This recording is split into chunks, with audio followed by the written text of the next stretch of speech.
Hey, welcome back to another Bitcoin Reformation podcast. I'm Ben Haupt, joined by my good friends, Jared Townley, David Ruffner. Great to see you guys. We're talking Bitcoin as Lutheran pastors. And we always spend a few minutes just kind of catching up on each other's family lives. And so I'll send it your way, David. How are things in your neck of the woods these days? Yeah, our crew's doing real well. We're finally, it took us a while. I'd be curious about the Haupt household, but it takes us always a while to adjust to the college boys being gone. And so we had that adjustment period and then some sickness in the house, but now it is fully fall up here on the mountain. The air temperatures are crisp. The hiking is great just about any time of day.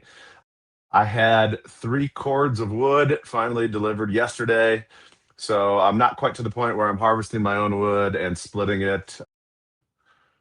I'd say I'm up for that and looking forward to that, but that might just be false romanticism there. It's enough to have 3 cords of wood in my driveway sitting there. I started stacking it last night into the dark. I thought about sending Jared actually a picture today.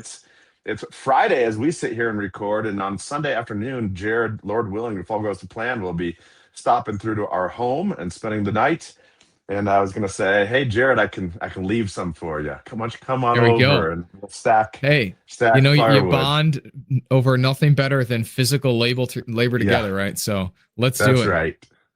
That's right. So last night I started it on my own. My youngest son and I this afternoon and evening are hoping to maybe knock it all out. We shall see. Just in time, too. The temperatures tonight and in the coming days are going to drop 10, 15 degrees. So down into the 30s at night. So I think we'd probably have our first Whoa, fire in the stove here coming real shortly. that's How about you crazy. It's guys? How gonna be about Jared? that cool already. I mean, Yeah. that's Yeah, Jared, bundle I up, man. Bundle up. yeah.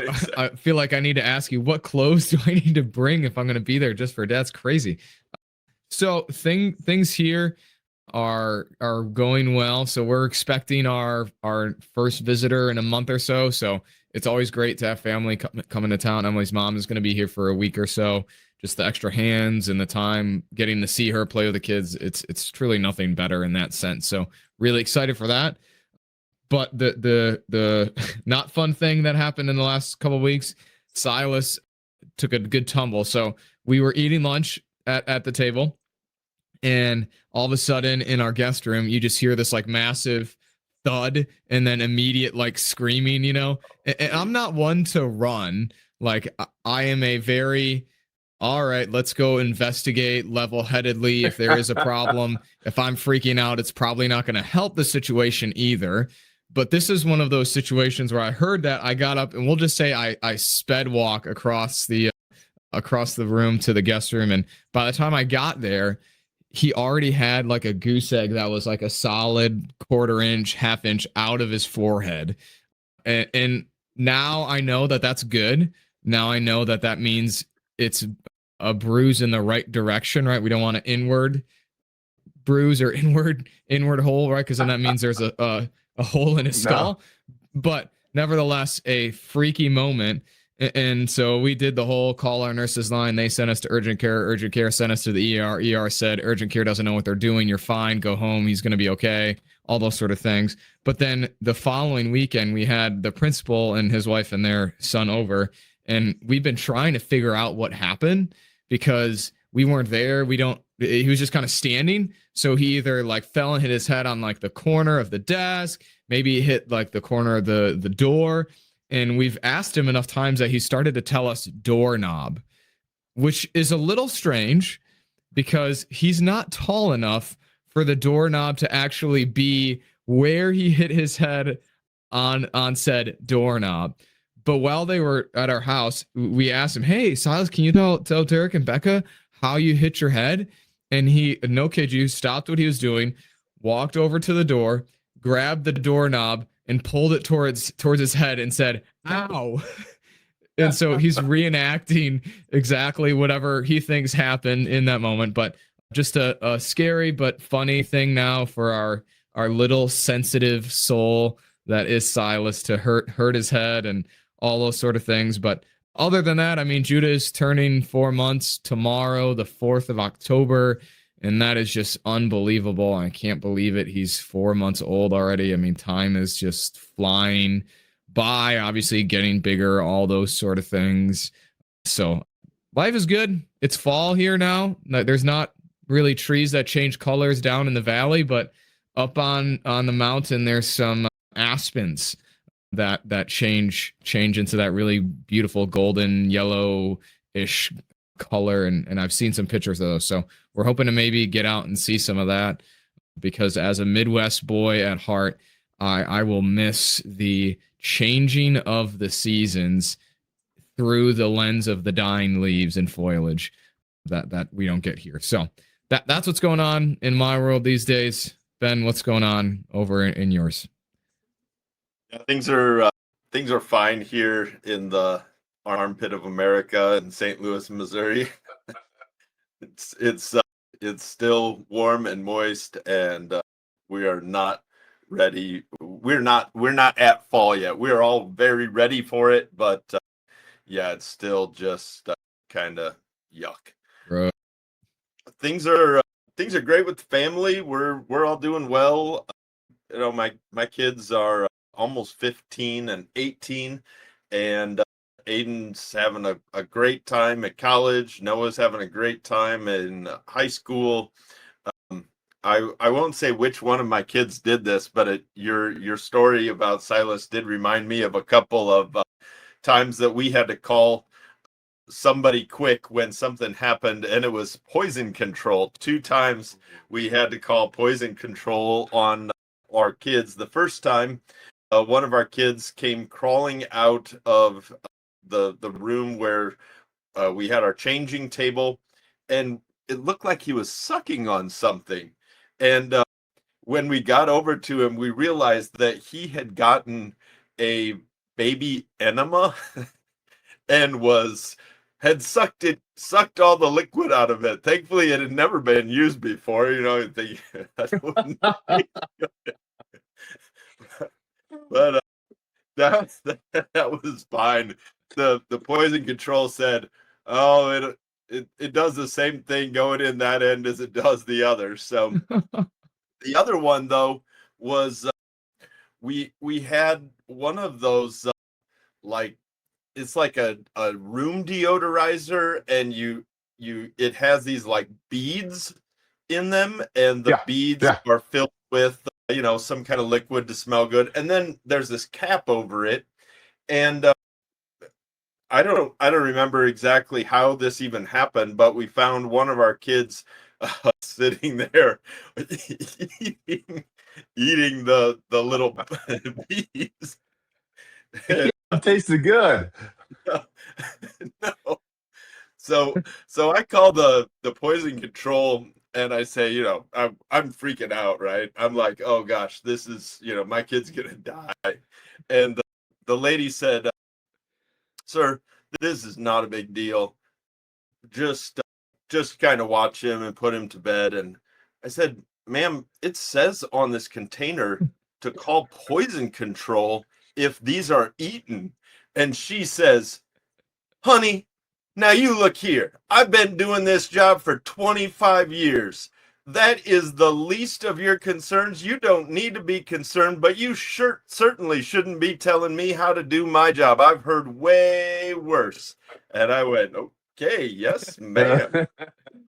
Oh my goodness. So much fun. Raising kids is such an adventure, and if we don't laugh, we'd all go insane. So yeah, fun. Well, certainly. So before we go there, I forgot something that I wanted to show everyone. So I've been experimenting with Claude, and as the AI program, Claude is generally known as, at least in the AI community, the best coding AI software that you can use. There's some people who debate now that ChatGPT 5 is that, but I took one of my old iPod Touches. So I don't know why I've been saving this. It's a 32 gigabyte iPod Touch. It has a back camera on it. It's got a little bit of a crease in the corner here. But after playing, probably took me like half an hour or so of doing a whole bunch of different things, from putting some code on GitHub to using something called an Infinity. I don't even know what it is, to be honest.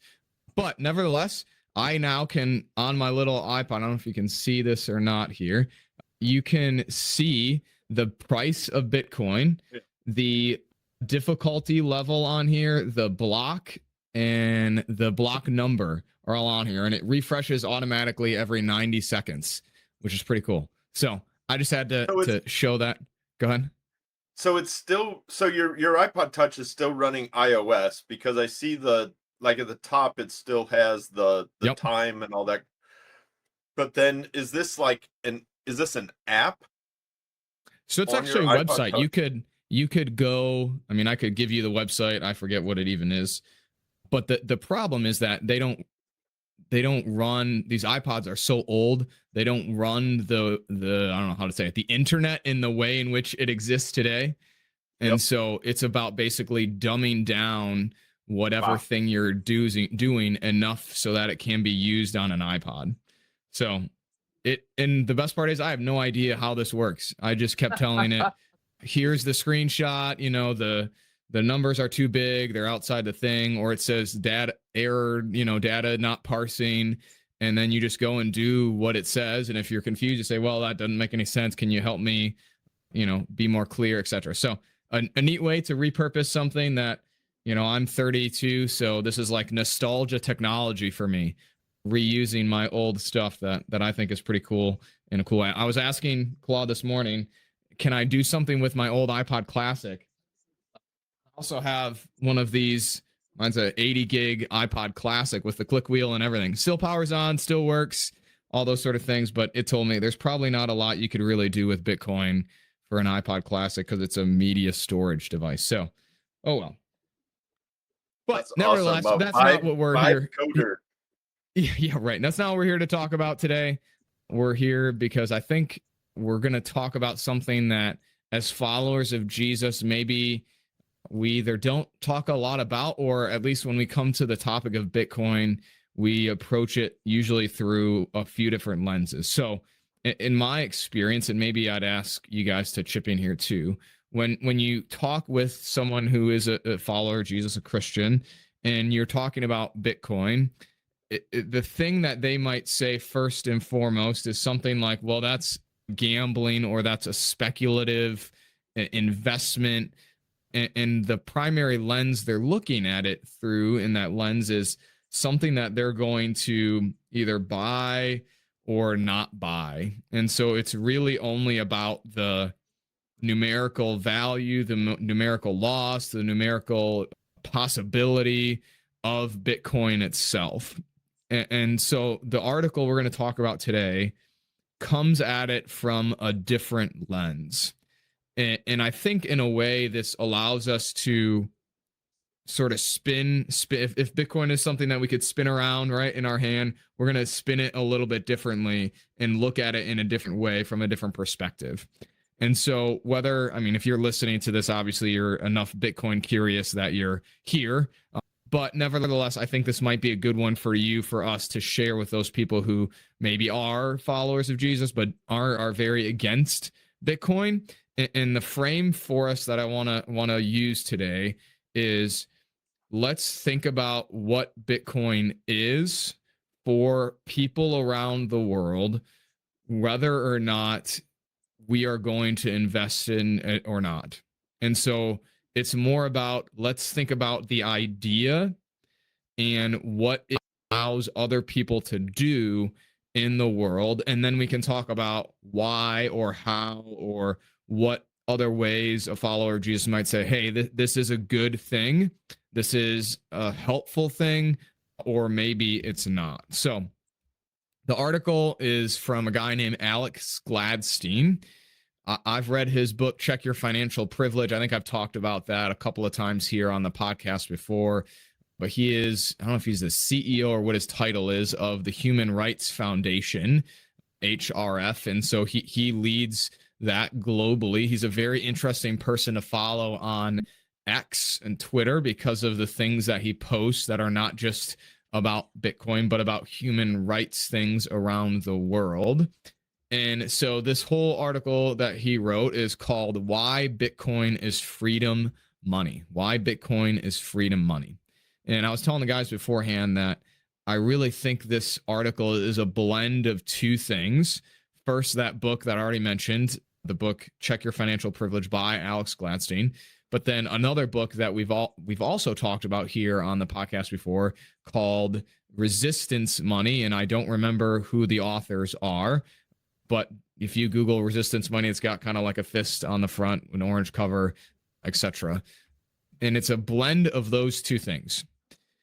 But let's go ahead and dive in here and start making our way through. So he frames this whole thing in the sense of what is the government able to do with money now.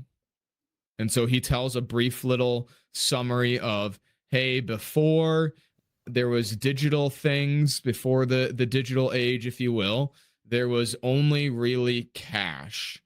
And in that cash world, the government couldn't really see what you were spending on or what you were using your money for, because they don't have little tracers in every single dollar bill that somehow knows who you are and what you're doing and where you're spending it. And so they were largely detached from the sort of financial, call it financial surveillance or financial monitoring of people.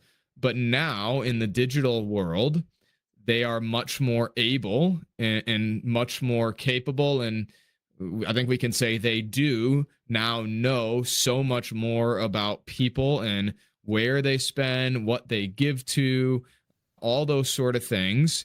And the problem he raises in this first section is that 87% of humanity, so not 13%, but the 87%, the majority of people are born, quoting him here, born either into an authoritarian regime or a collapsing fiat currency. Simply put, democracy activists are turning to Bitcoin because the existing system is not working for them. And so he frames it in the sense of, hey, you Western person who live where the dollar is king, is the best, is the reserve currency of the world, it's hard for us to remember, but we need to remember not everyone is born into the same situation that we are.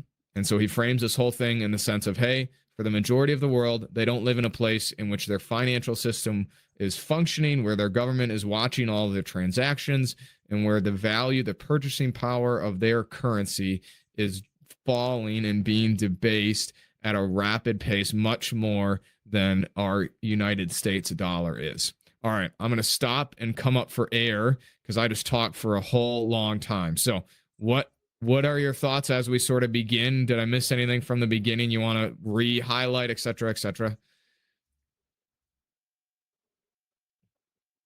Yeah, I'll just say, this is one of those where we have been oftentimes trying to talk within our, not only our own common framework, the three of us, but probably what we think is the common framework of typically our hearers. And that's just maybe natural, because you start when you think of your neighbors, you can't think of 8 billion people. And so you start with your nearest neighbors, who are people your family, then the neighbors around you or at work, and you kind of go on from there.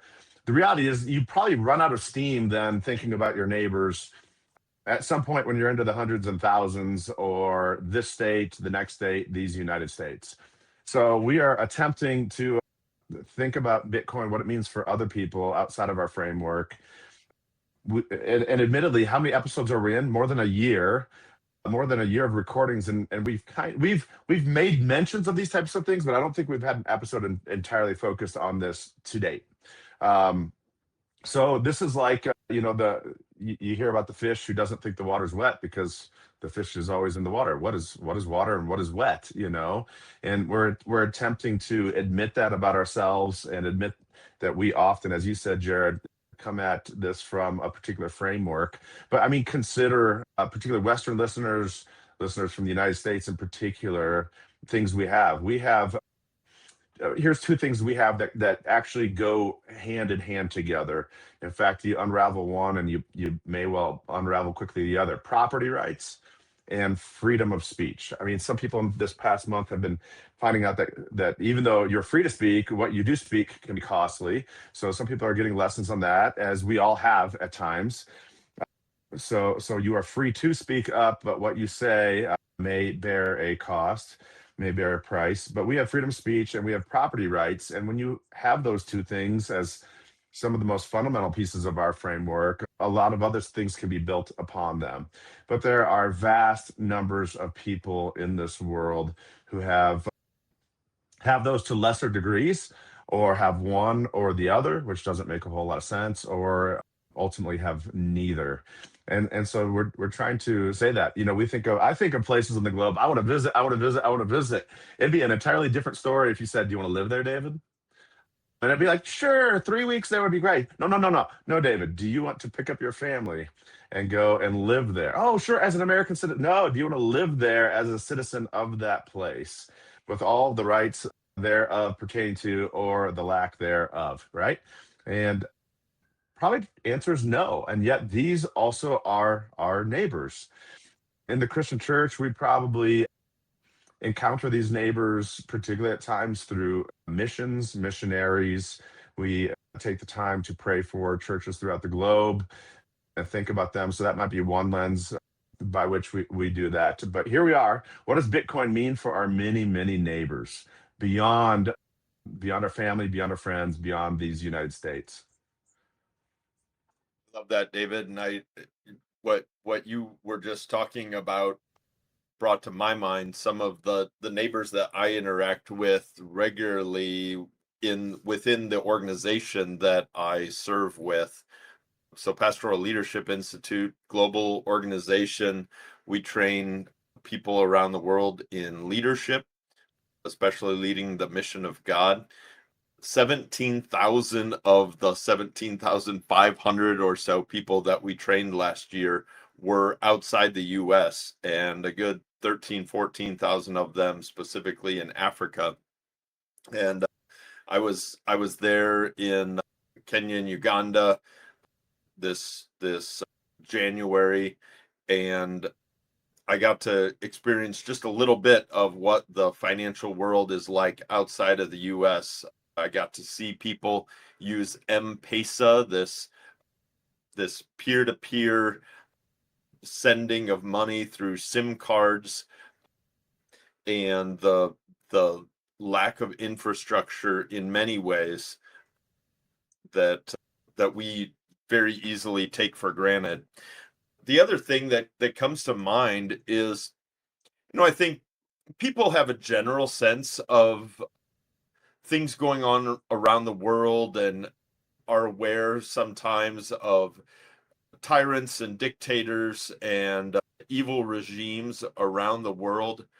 But I wonder if people think often, when they think of a dictator or a tyrant, do they think about what that person is doing with the monetary system? We might think of a tyrant or a dictator as somebody with big guns, or somebody that's locking people up, or deporting people, or herding people into camps and that sort of thing. But I really appreciated these sentences right at the beginning of the report. Gladstein writes, strong men routinely inflate their national currencies to fund police states, wars, security forces, and lavish lifestyles at the expense of the living standards of average citizens. And that made me think of, I just finished reading, you're going to wonder why I'm reading this, but I just finished reading The Social Contract by Jean-Jacques Rousseau, not in French. I'm not that much of a nerd. I read it in English, but he has this part, really, it's a fascinating book. I mean, this was written in the mid 1700s, 1750s, something like that. Fascinating book. He could foresee in a lot of ways, I think, what our pluralistic world looks like today. But he said he was talking about, he was quoting Aristotle, and Aristotle had this definition of a king versus a tyrant. What makes a king versus a tyrant? And he said that a tyrant is anybody that thinks first of his own self and his own promotion, and a true king looks out for the good of his citizens primarily. And then Rousseau said, I suppose there's never been such a king in the history of the world. And I thought, well, that's kind of interesting. This is all straight out of Aristotle. So I went and looked up Aristotle, and Aristotle's using the Greek terms that the New Testament uses for king, basileus. And I wondered if maybe the New Testament writers were spending a little time, had spent some time with this passage in Nicomachean Ethics, where they are specifically describing Jesus as this good, as this king, right? So Rousseau's wrong. The world has had one great king who actually thought first of all the people under him. Jesus is not like the strong man who is inflating national currencies and filling his pockets so that he can get rich, so that everybody else has fun staying poor, kind of thing. So I really appreciated, though, coming back to Gladstein, that he points out that these tyrants, they don't just herd people around with guns, they also mess with the monetary system. And Bitcoin gives people living under that kind of a regime, the vast majority of the world's population living under cruel and inhumane regimes, gives them a right to kind of protest the leader that they're living under. And so the framing, we might say, why, if I'm skeptical of Bitcoin, but I'm a follower of Jesus, how does my faith lead me to care, or what's the concern? Well, David, you lead us to see that it's concern for neighbor. It's the imagining yourself in the shoes of somebody else who doesn't have the benefits of the system that you are a part of in the United States, assuming that's where you're listening to this from.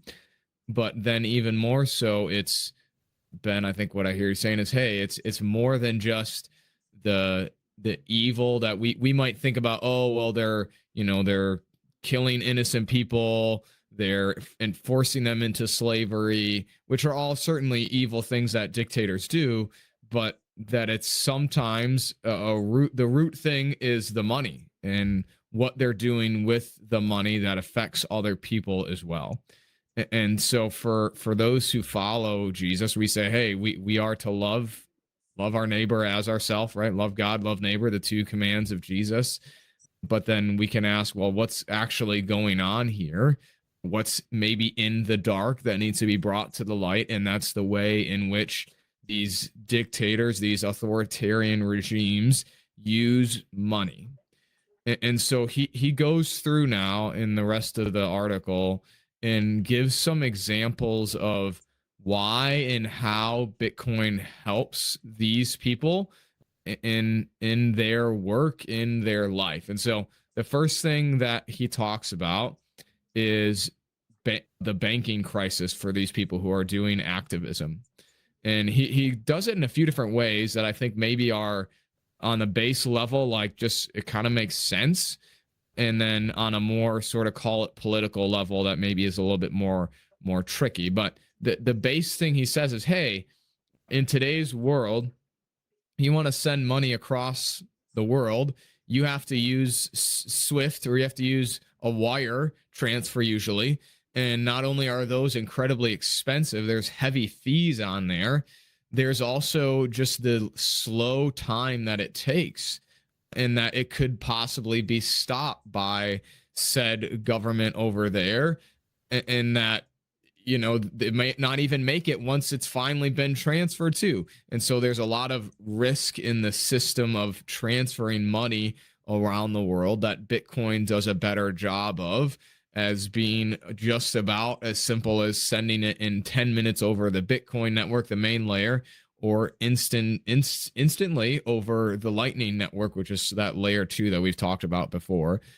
But then the thing that the sort of political side of it, he gives the example of a Russian democracy advocate by a guy, and I'm going to butcher his name, Ruslan Shavedinov is his name, and he worked with Navalny, his YouTube head supposedly, and in 2025 June of this year, his bank Revolt blocked all of his accounts, and so it's and again, this is where we need, I think, maybe separate the politics from the action itself.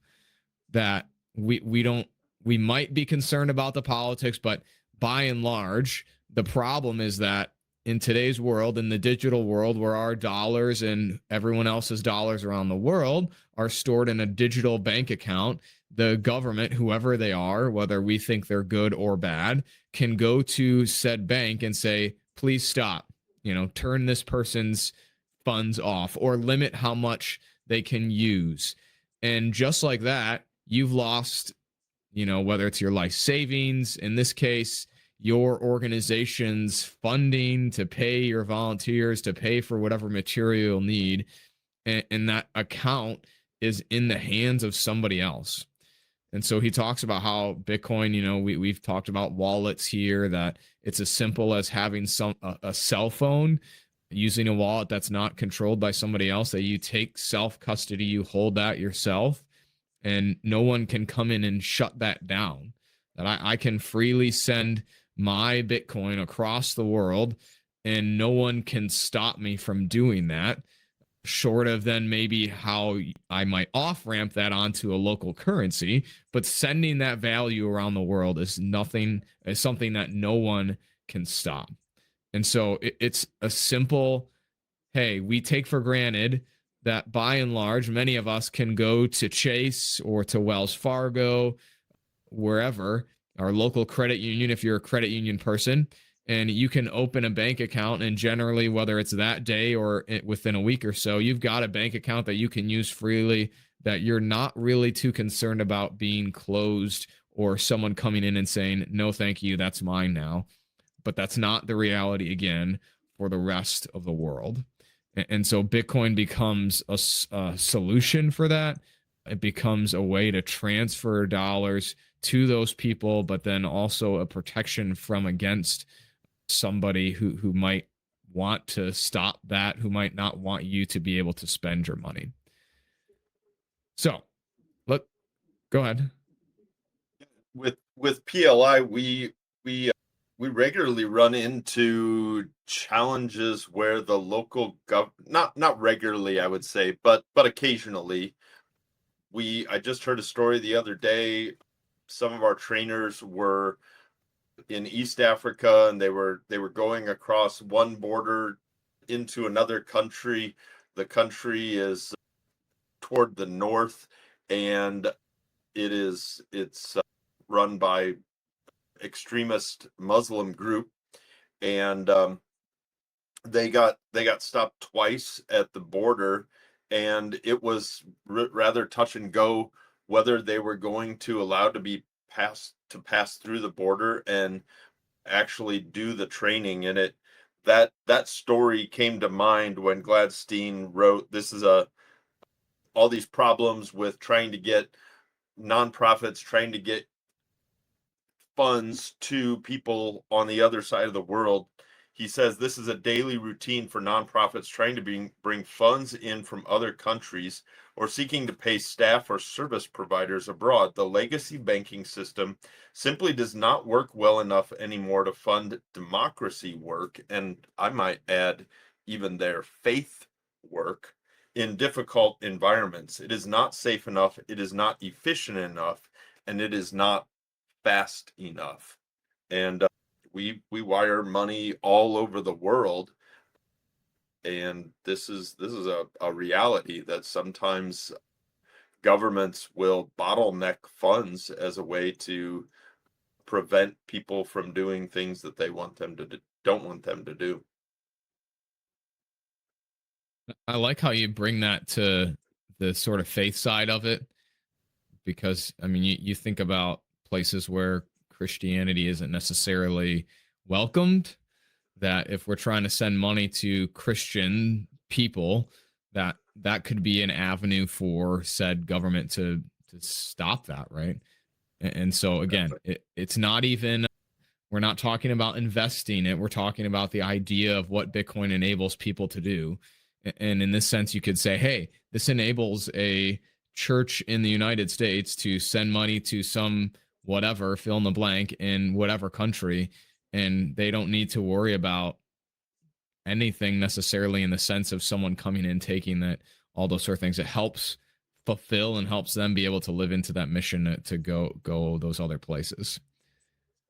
This is at the heart of why Bitcoin was created in the first place. The cypherpunk movement was very much critical of the way that the United States government and the British central banks were conducting themselves during the bailouts of 2008, but it is part of a much bigger conversation around freedom and around problems with like the novel 1984 and kind of Big Brother and the big government kind of watching over and spying over people. So this article is not kind of on the side as if Bitcoin was really just made to, line the pockets of rich people or something. This is really what Bitcoin was ultimately designed to do. And again, the point that I'm trying to drive us to see is just that that's not how we normally think about it. But for someone who does follow Jesus, it seems like that should perhaps even above and beyond what we normally talk about, should enter the conversation as a reason that we care, that we're interested in what this allows people to do. Two parts, two responses to that is I'll at least start with first and maybe let the second one go.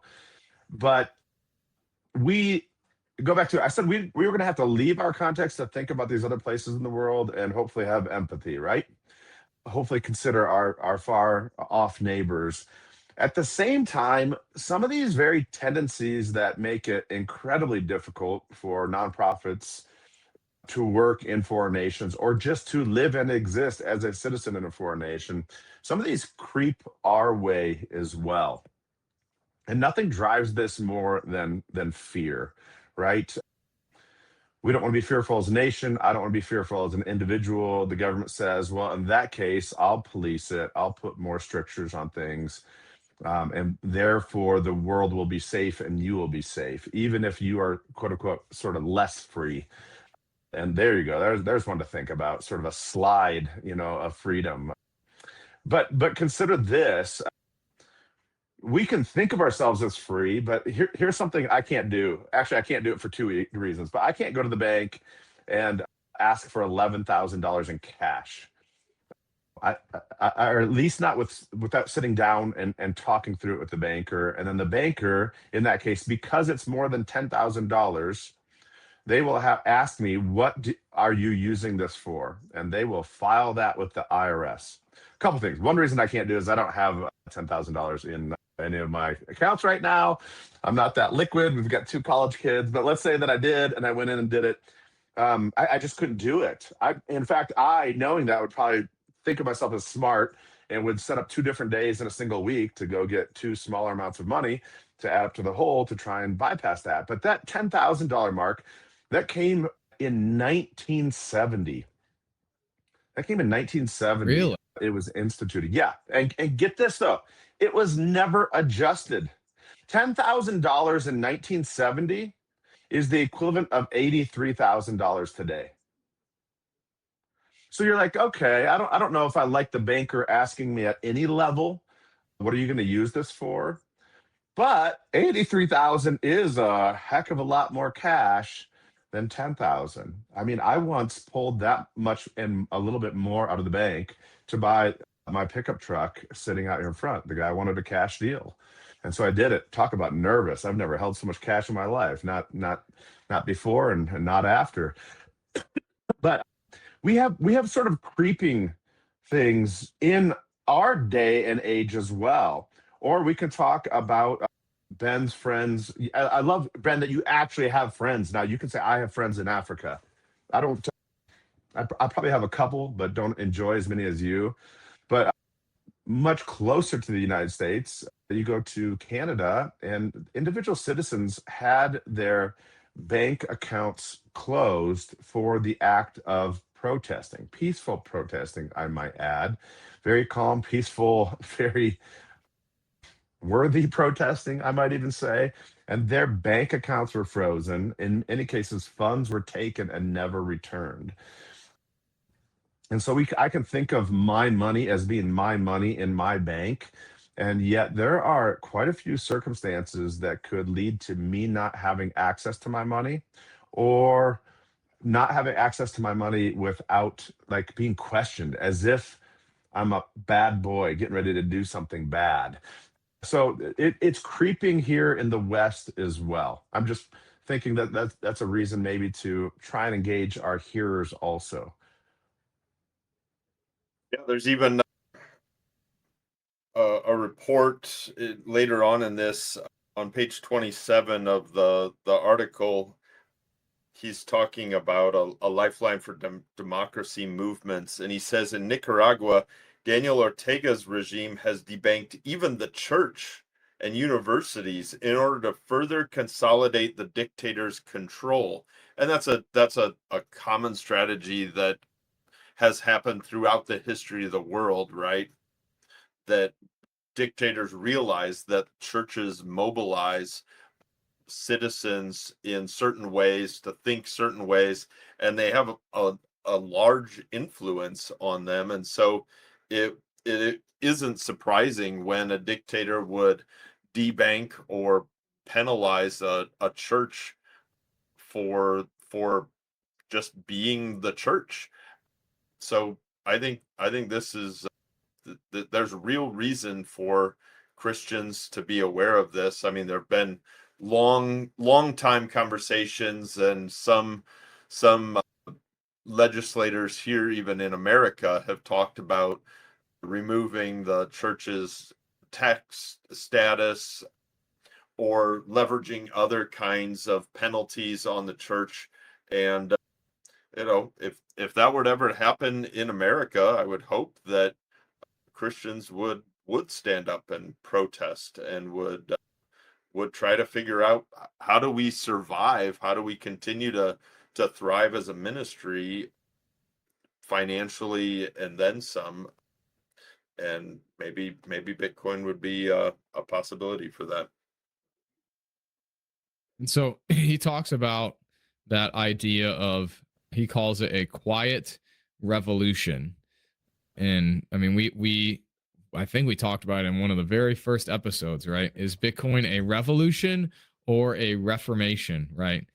And he tells the story of, in Cuba, how people are not allowed to spend or to buy they have to use a certain currency to buy certain things, and that they're not allowed to purchase things unless they use that very currency. So they're trapped, if you will, into, again, a system that is not necessarily allowing them to do what they might want to if they weren't in that. And so he talks about how Bitcoin is a opt out for that, how it is a way to evade that sort of system. And so he would use the word revolution, but I think we could say it's a opt into a better system, right? It's sort of opting into the reformed hope of what could be, or I guess what is technically already, but what could be in the future, in a way that enables more people to, spend, save without the control of somebody else over them. So he says this, though, at the end of that section.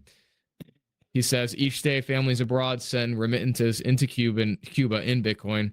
Democracy activists break financial chains with Bitcoin, and ordinary Cubans are opting out of the corrupt peso MLC. That's the other system, other currency, and using Bitcoin instead. And there's nothing the regime can do about it. This is a quiet, peaceful revolution, and steadily, it is enriching individuals and giving them an escape from the quote unquote revolutionary tradition of state theft. And so this is a great time, I think, to just talk about like, hey, let's put our theology hats on here. We don't, at least in my experience, as Lutherans, we get somewhat scared or nervous when we're talking about justice, when we're talking about, defending the oppressed, the widow, the homeless, the orphan, a refugee, stuff like that. But how does our theology of those very things help us say, hey, this is maybe a good thing for us as a follower of Jesus to come alongside and say, hey, if we don't like the word revolution, let's use Reformation, but it's an okay thing for us to advocate for. How does our theology help us there? Yeah, real quick, Hans Evant in his book on Church and Society has an essay specifically on a theological justification for protest, and here was the setup in World War II that drove him to write this essay. So there were Christians that stood up during the Hitler regime and said it's not right all that's happening here, and they were, Hitler had removed anybody with Jewish origin or anybody that had a Jewish person in their family. Hans Evant was married to a Jewish woman, Christian, a Messianic Jew, but Evant was removed from his theological faculty position by Hitler's regime. And so there were all these Christians that began to protest things like the removal of theological faculty. They were protesting, obviously, what was happening to Jewish people during Kristallnacht, and then, of course, everything that happened after with sending them to the camps. And so at the end of World War II, the Nazis had punished these people as lawbreakers. And after World War II, the government was trying to figure out what should we do with these people who have been imprisoned for protesting, and is there any theological justification for them doing that? Were they in the right? And so Evant writes this essay where he argues that there have always been times where Christians have to say we must obey God, not man, and that is that's something that the earliest Christians did, stood up against authority. It's something that Luther did, and Luther had an essay. It's not in Luther's works, but it talks about Christians protesting during the Reformation, protesting the emperor. And so there is, Evant's point was basically that there is a tradition where Christians have rightfully stood up and protested. Not that we want to just be revolutionaries and overturn everything and get government off our back, but much more just that sometimes Christians have to speak up, take that prophetic role, and speak truth to power, even when it's not a real popular thing to do. Does he talk at all in the essay? Maybe this will help sort of get us to an answer. How to know when that is the case? Because as United States people, we are stick it to the man. We're always, in my at least sense, a little bit quick to pull the I gotta obey God, not man sort of card. But does he give any sort of like how do you know when to actually do such a thing, or when does it rise to the level of now it's okay? Because I mean, you could protest, and we see it. You protest anything these days, and I think you could attach Christian labels, Christian themes to almost anything. So, does he give us any guidance in that way? I don't have the essay in front of me. It's a great question, and I need to read it probably a little bit closer specifically on that question, but maybe I'll photocopy off a copy of that essay, and we could talk about that at some point in the future. Might I offer something? I've not read the essay, so not so much that. But I'm going to hope maybe he even answers the question, or gives some framing of, what if we need to quote unquote rise up in resistance to? I mean, that literally sounds like rising up in resistance. Even if your posture is defensively, to rise up in resistance, and it doesn't have to be dishonorable, it doesn't have to be immediately violent. It is offensive. You're suggesting I can't sit still, I can't lose ground, I'm going to kind of push forward, right? So I'll be interested to hear an answer on that. I think there probably is a time and a place where Christians might understand that they're doing that. And it's also true, I just said this yesterday talking to a coworker, if we were to decide to do that, we would say, I'm being a good steward of all God has given me to the best of my knowledge. I'm being a good steward in doing so. And just this quick thing, I can repent tomorrow of today's good stewardship. In other words, I might see something as good stewardship today and find out yesterday I had incomplete information, I was being emotional, I was just wrong, I was just flat out wrong. So I mean, that's always a possibility too. However, I want to kind of take that and say, I'm curious about that, I want to hear about that. I don't know that is what we're talking about here when we talk about a quiet, peaceful revolution. For instance, we live in a nihilistic world. Why would it be nihilistic? Well, if you kill God, ultimately you kill meaning. You might be living on the vestiges of a prior moral code, but you really have no basis for it. And eventually a generation will come along and realize that, and they'll be nihilistic. It's all empty, it's all void, it's all vapid, it's nothingness. So, and that could lead to itself despair, or it could lead to hedonism, But in either case, Christians aren't nihilistic, right? We're not. I mean, I have some bad days where I find individual moments, days, seasons, tasks to feel empty. But ultimately, I say Christ died, Christ is risen. At every day and every place for every person, there is hope, for he did this for us and for all, right? So we're not hopeless people. So, for instance, we might look around us and say, boy, somewhat like the Roman Empire, we've got two things that are going hand in hand: a rise in coin clipping and abuse of the money, and a rise in decadence culturally, right? And it didn't go well for Rome. Those two things haven't gone well for any civilization that's attempted them in tandem before. Probably not going well for us. What do I do as a Christian? What's my quiet, peaceful act of resistance? Well, I'm looking at the two of you, and I think of my own family, and there it is, friends. Like, we're blessed with wives, right? We serve them, they serve us.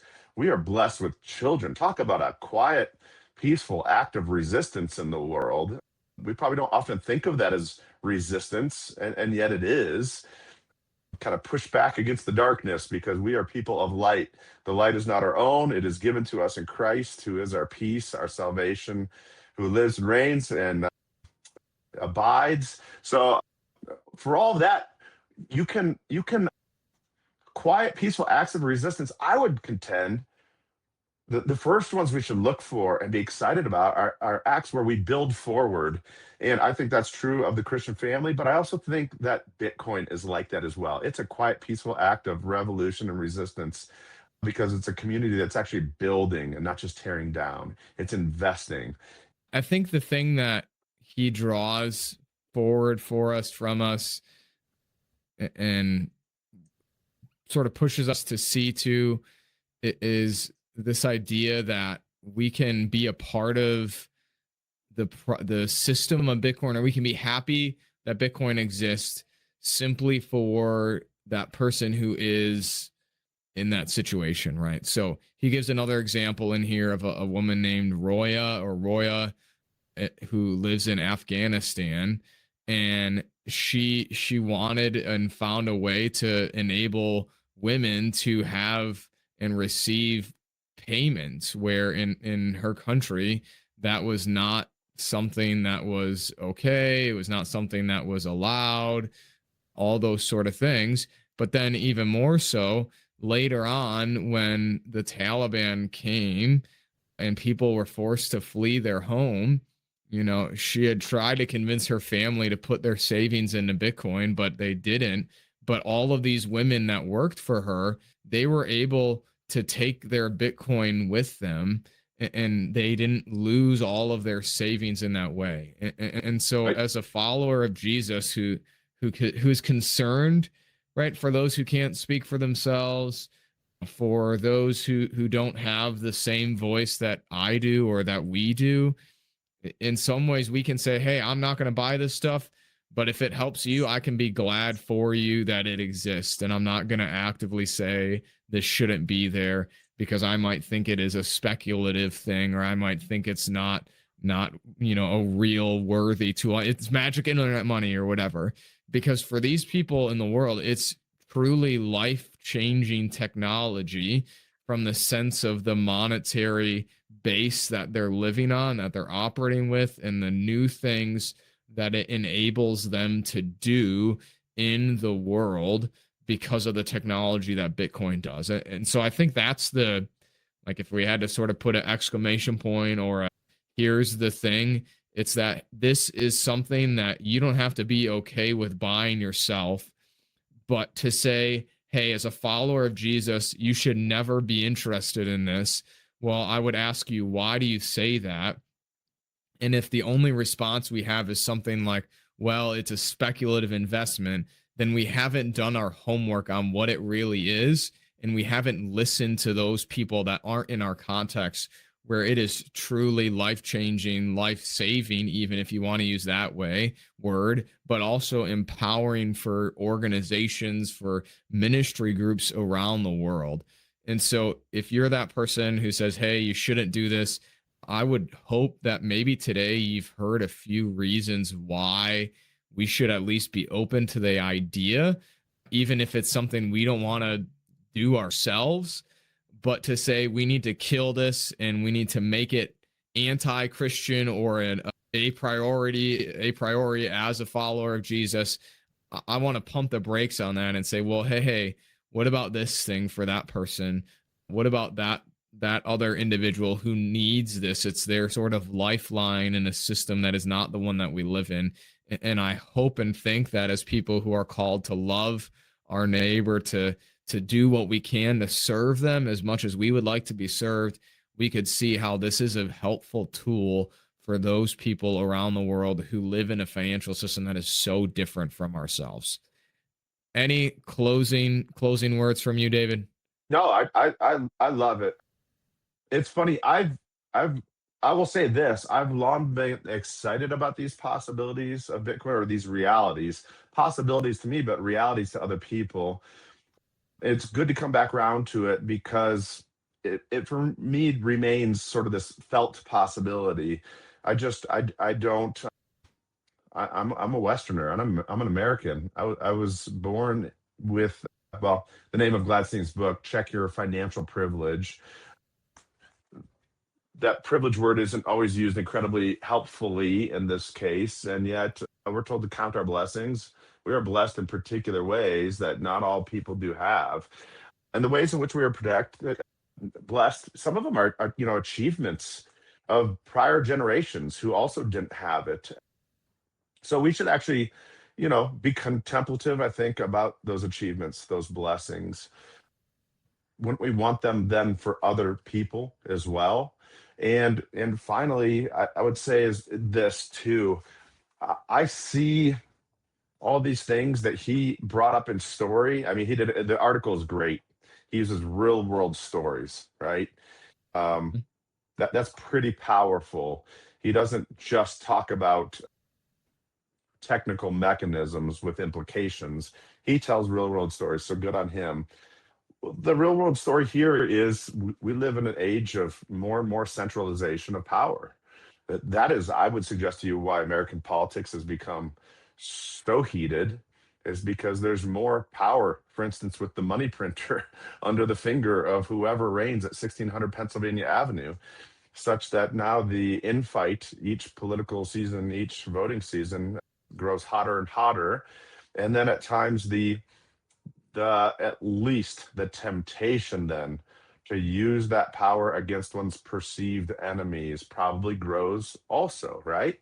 And that means every 4 or 8 years, we're either feeling a sigh of relief or we're feeling like we're a potential political enemy of whoever sits there at 1600 Pennsylvania Avenue. So we should be curious about these things for our far off neighbors, a chance to count our blessings, want those blessings for other people, but also a lens through which we might be vigilant ourselves here and now, and kind of take stock of things, take stock of technology. It is amazing.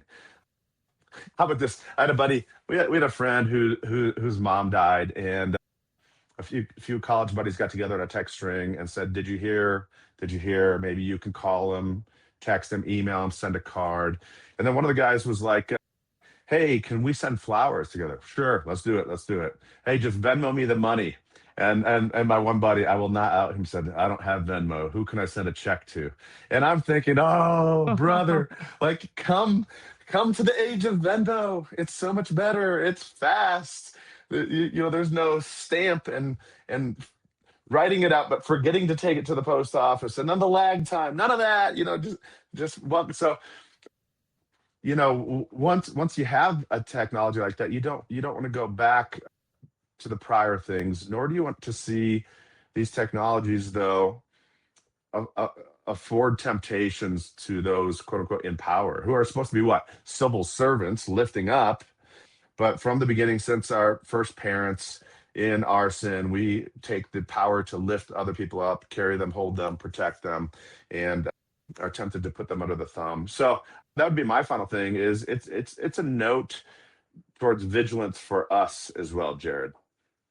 And I think that's where we'll end it. So we'll All leave right. the link for the article in the description below so you can go and read it yourself. There's a lot that we didn't really get to at all today, but just like David said, he does a good job of writing clearly, simply on a whole. I mean, he covers a lot of stuff in a very, I mean, it's long, but a shorter sort of thing.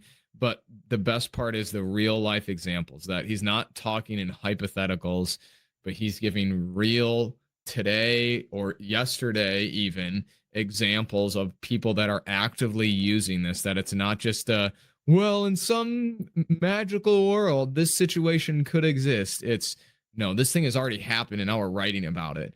And that's very powerful when you think about, hey, what other things does this do other than just, give me more money at the end of the day to spend on something like that. So again, if you've totally disagreed with us, please let us know. Our email is down there in the description as well. Leave a comment on one of our videos wherever you're watching this.